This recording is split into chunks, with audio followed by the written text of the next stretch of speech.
Welcome to the Sustaining Creativity Podcast. I'm your host, Mari Riesberg.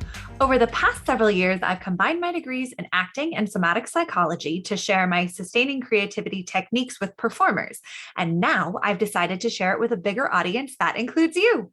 I believe we are all creative, and this podcast is all about that. I'll be interviewing people from all backgrounds, ages, and creativity experiences to share just how creative we all are. Today, I'll be chatting with Brittany Walsh, a.k.a. AcroBritt. She is a Guinness World Record holder in acrobatic archery and has been featured in Ripley's Believe It or Not. She is primarily a solo hand balancing artist and has traveled and entertained audiences all across the globe. Please enjoy Brittany Walsh.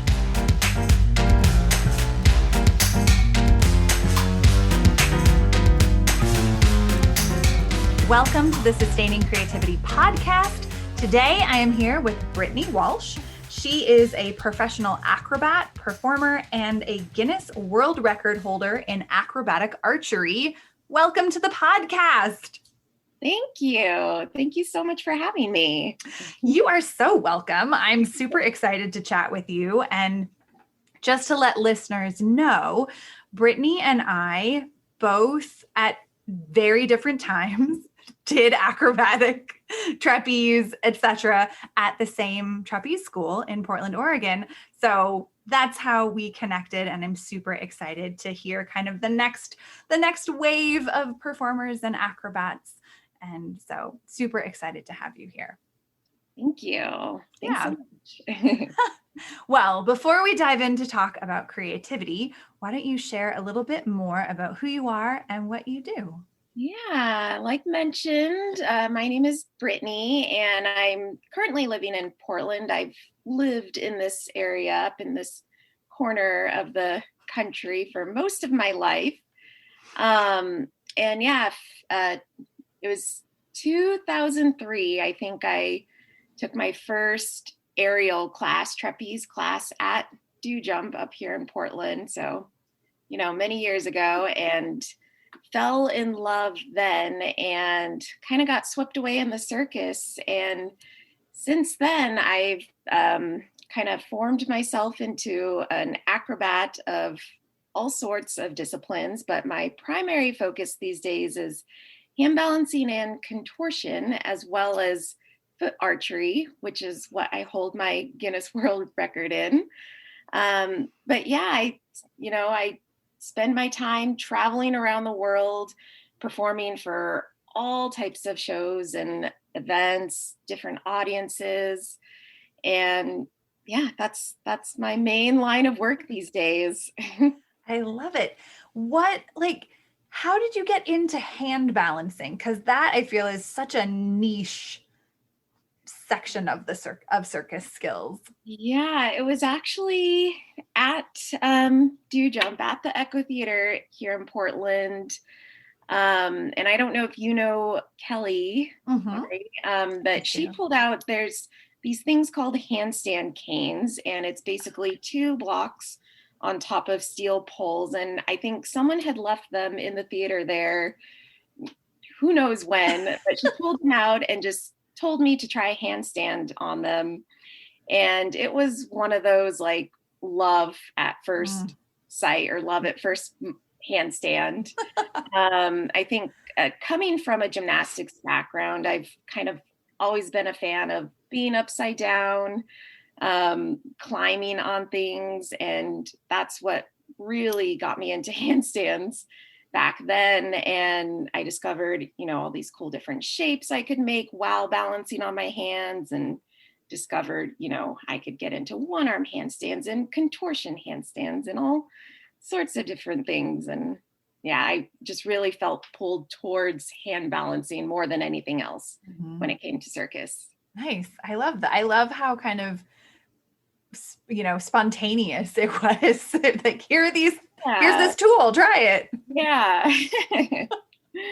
That's amazing. Well, it's very cool to hear about all of the things that are happening in Portland around circus and around the world. I mean, you get to travel the world and perform. So that's really cool too. And so I'm going to just dive right into some of our questions. Sure. What does it mean to you to be creative? So for me to be creative, and I think creativity is exploration, self-expression, adaptation, problem solving. I think it's so many things. And this might sound just very wide open and vague. But I think creativity, or to be creative, means simply to be human navigating through life. I truly believe that we're all creative. We're making creative choices every single day in our lives. So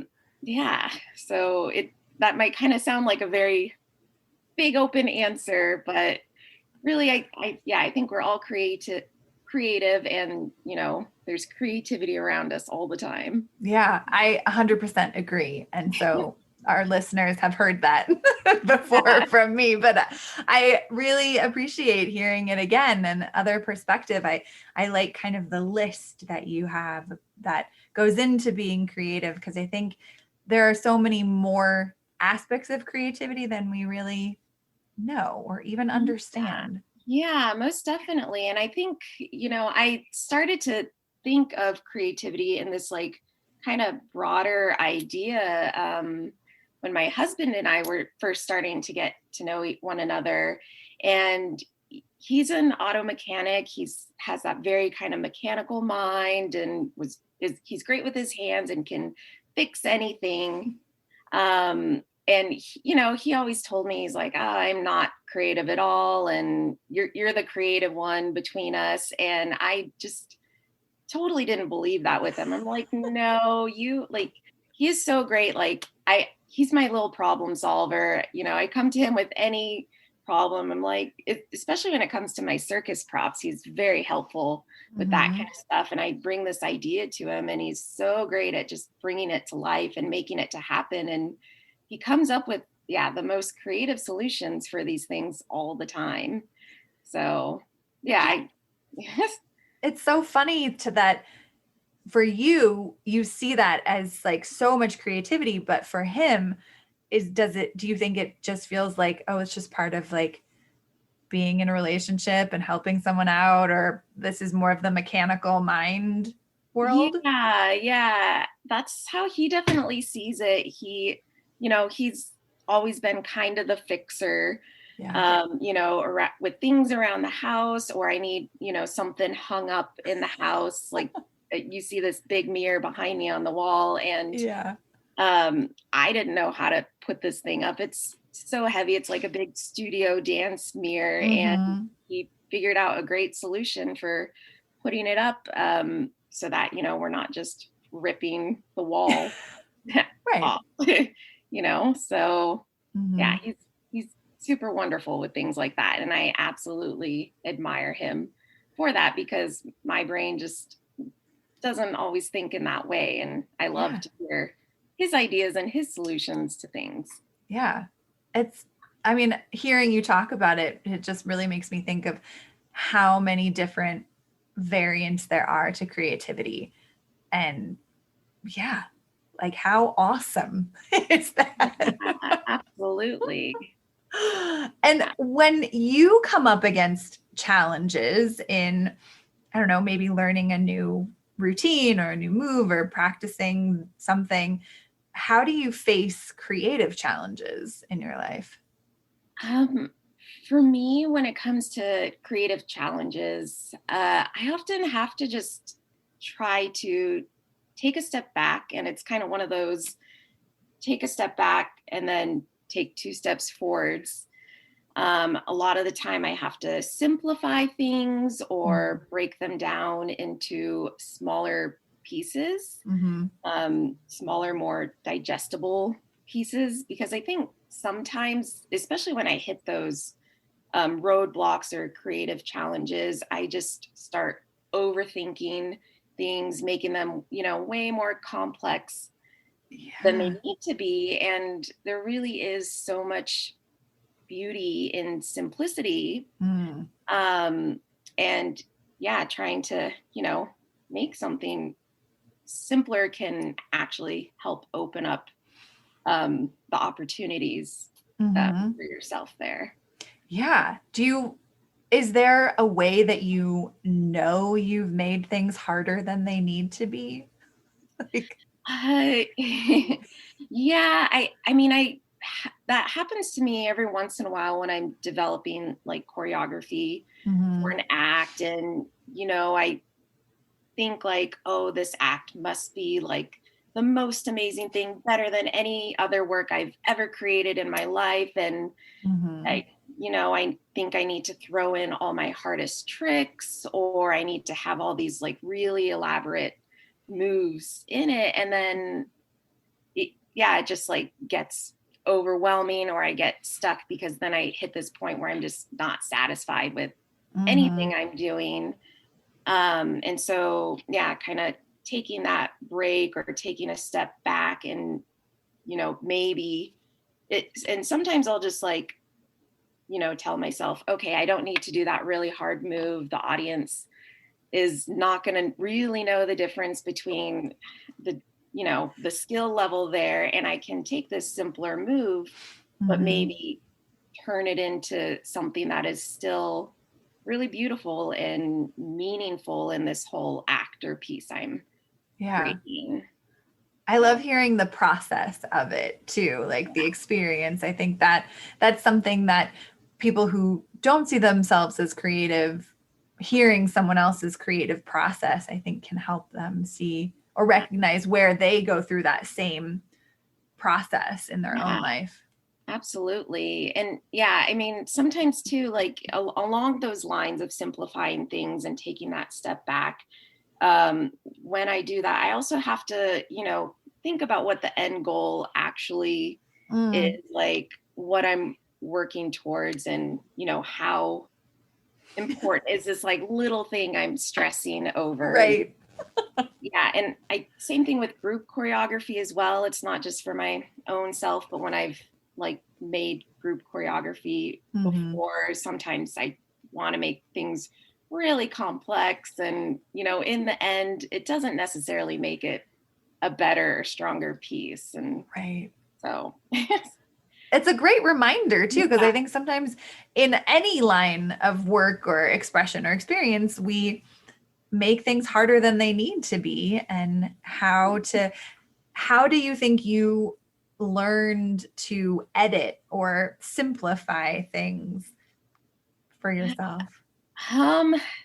That definitely just came with, the whole growing process. And I always tell people that I was like, as a kid and teenager growing up, I would just get super focused on, the small details and stress over them. And as I've, gotten older and, the world has just been opened up to me more, you realize how small these things are in the bigger picture. And so, trying to remind myself that on a regular basis, when I'm creating an act or doing something like that, it's like, my goal here is to just bring joy and joy to these audiences and to entertain them and bring something fun and different. And I think if, I can show that and share that through my performance, that's going to be the most powerful thing anyway. It's,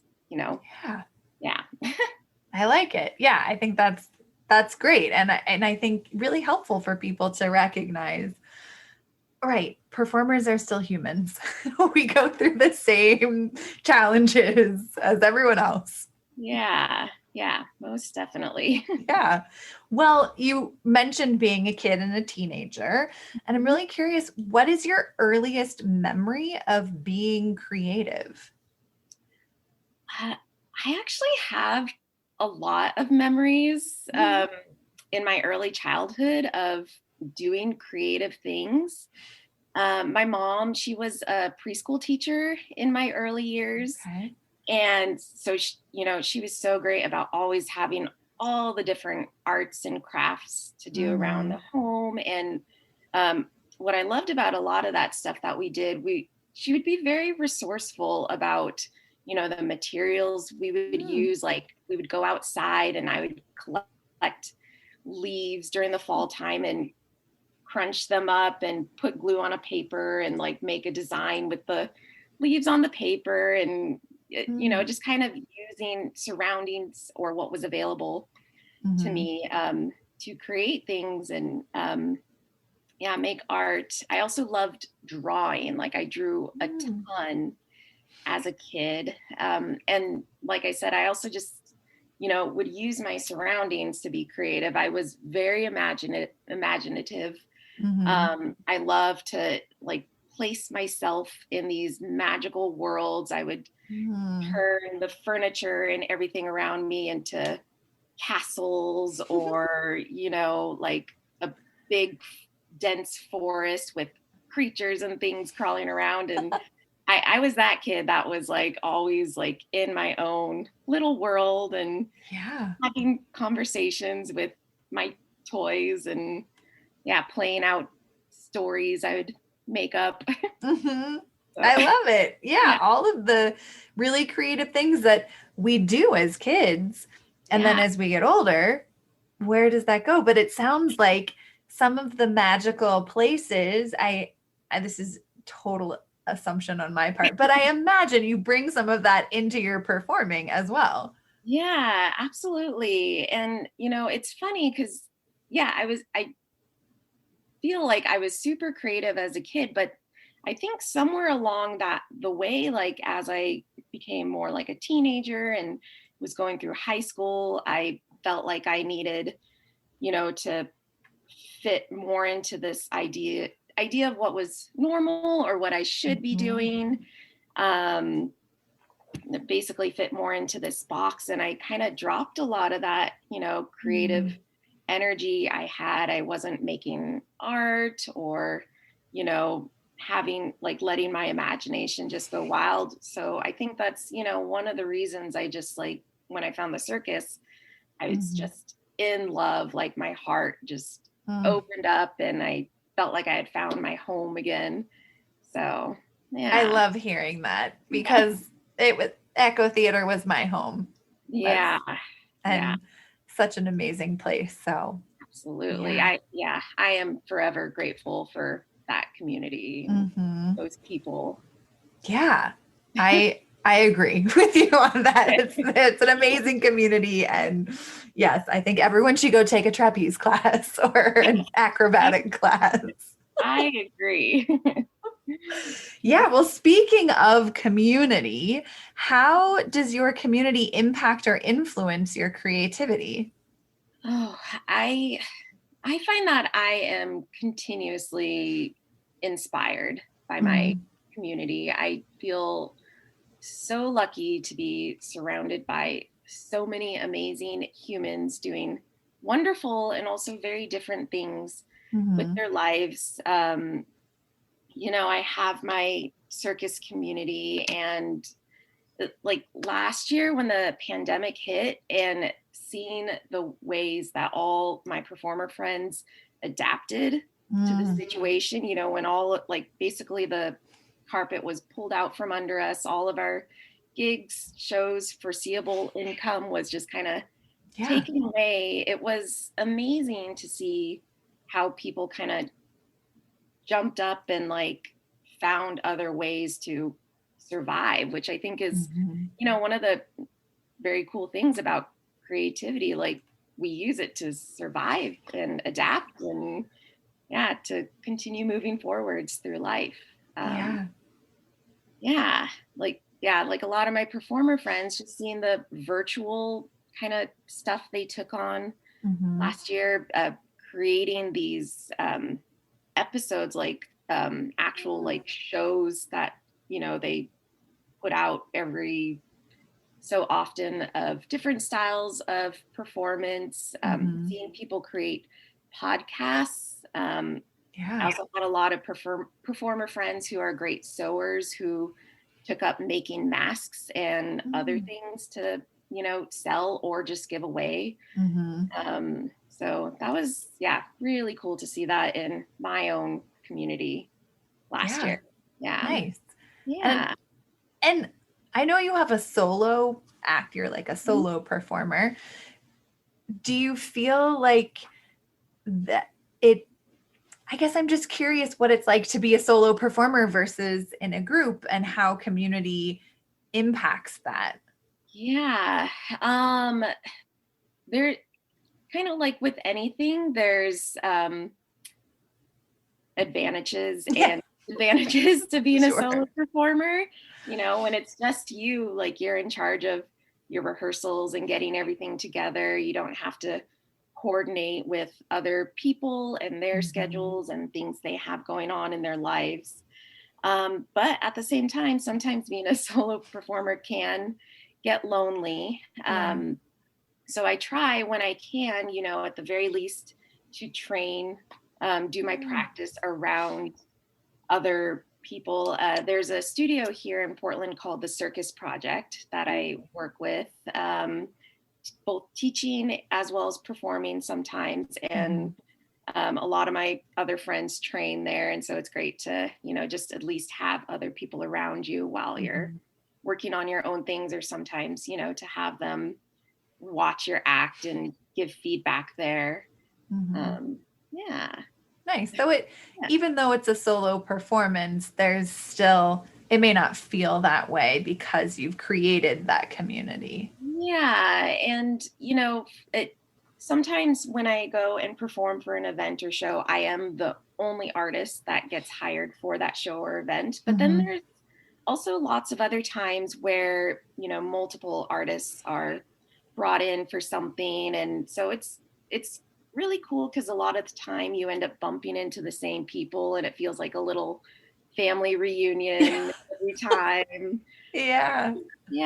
And so that's pretty cool. And then also, sometimes when a producer or someone reaches out to me about hiring me, I'll also let them know if they need other performers. I have a plethora of wonderful people to recommend to them. So it kind of goes both ways with, all my other friends as well, which is, that's really nice. That's awesome. Yeah. Really supporting each other in the circus community.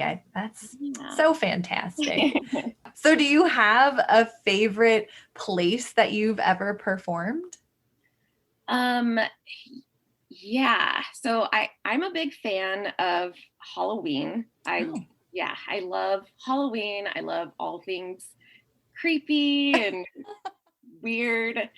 And there's an event I've gotten to perform at multiple times called Theater Bazaar. And it happens in Detroit every year. At least it was, pre-COVID. But nowadays it takes place at this really big old Masonic temple. I think it's the largest Masonic temple, at least in the country, maybe even the world. It's huge. It's old, it's one of those buildings where none of the stairs don't even go to all the right floors. There's old janky elevators, but everything inside is really elaborately decorated. But the man who started this event, he had a vision of what this would be like and really brought it to life. It's incredible. If anyone's ever gone to Burning Man, I compare it kind of to the Halloween style Burning Man. A lot of DIY, put together by all these volunteers who are just passionate about the event. But it's a totally immersive experience. I get to play a creepy clown that goes around and interacts with the audience, but I also perform my stage act. And that's one of the first shows where I got to shoot a fire arrow. So that was exciting. But, that's awesome. That sounds amazing, by the way. Yeah, I highly recommend anyone who is a fan of Halloween to go to Theater Bazaar at some point in their life. Yeah, that sounds awesome. Well, Yeah. that's so cool. Well, as a performer and just a human, what are some everyday issues that you use creativity to solve? Well, last year, when the pandemic hit, I started teaching online a lot. I Oh, had yeah. never taught online before the pandemic, and I only taught a little bit. I would teach, I think, maybe one class per week and Mm-hmm. private lessons here and there.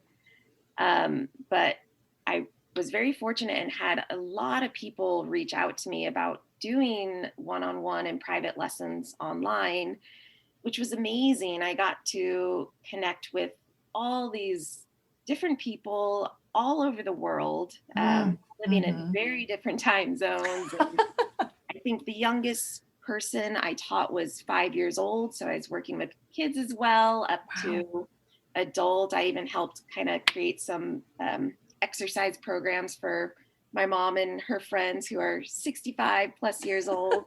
I love that. How fun. Which, it was great, but I had to, think of how I'm going to safely teach all these different students of different levels and different Mm-hmm. ages. Some had never done anything remotely close to circus or acrobatics before the pandemic and just kind of wanted to give it a try. Some Mm-hmm. people, were higher level and looking to just use that time to really advance their skills. And so I was using creativity on a regular basis to think of the best and safest way to work with these individuals, help them reach their goals, and train them while they're in their homes and I'm in mine. Yeah. And they might not have all the yoga blocks, the foam rollers, the gym equipment there available. And Mm-hmm. so I found lots of different fun ways to use broomsticks, rolling pins. Gosh, what else was I using?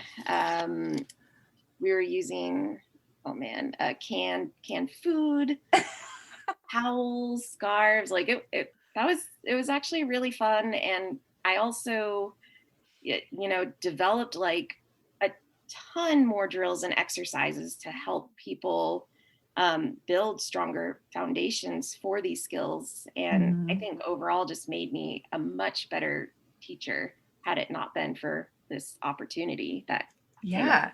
To get Yeah. really creative. I love Yeah. it. I can Yeah. imagine using like canned food to practice things Yeah. on. Yeah. Yeah. I love it. Well, how would you encourage others to find creativity in their lives?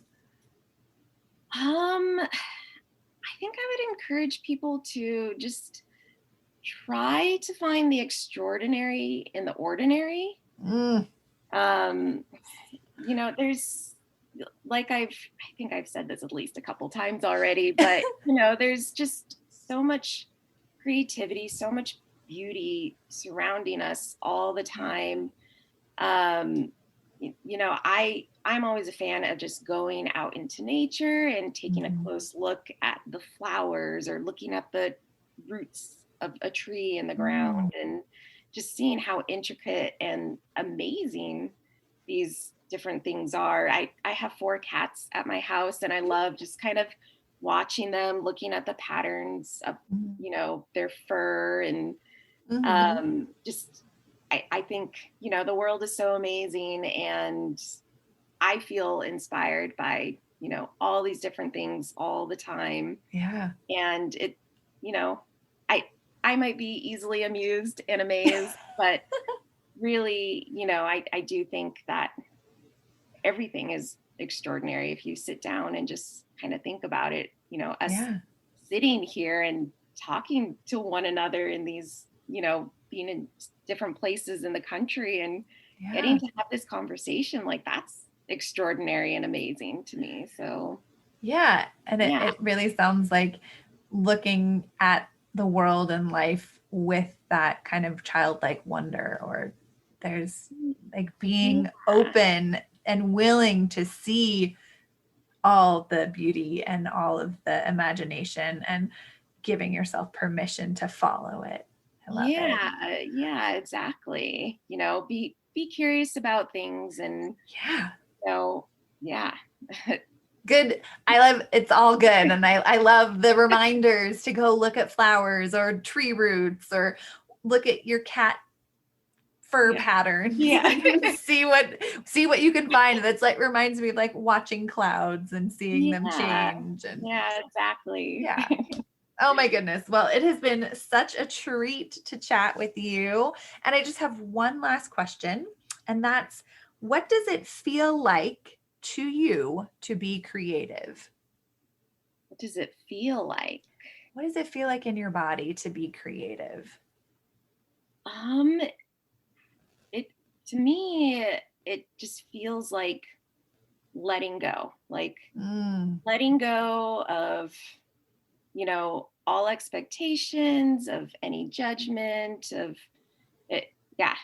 Letting go and being free and just kind of going with whatever might take you from there. I love it. That's awesome. Excellent. Well, if people want to learn more about what you do, where could they go find you? Well, they can find me on Instagram at AcroBritt with 2 T's. They can also find me on Facebook as well, AcroBritt. That's the best way to just kind of look me up. You can Google me, look up AcroBritt on the internet, and I will probably pop up. Yeah, awesome. Yeah, and I'll put all of that in show notes so people can easily access all of the fun things and shows that you have going on or coming up. And thank you so much for taking the time to chat. It was so fun. Thank you.